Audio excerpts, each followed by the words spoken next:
Hello everybody. Today we are going to have another try at using speech bubbles.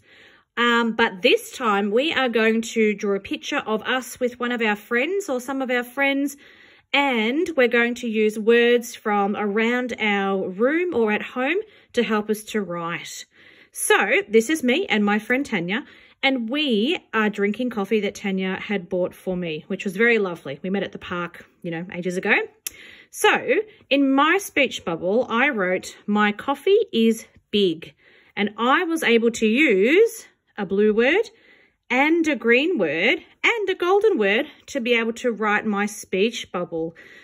Now for Tanya here, I'm going to write, it is, because she agrees that my coffee is big. Oh, I need to finish my sentence there. Now I know that it and is are both golden words. Oh, it. Let's see if I can find is as well.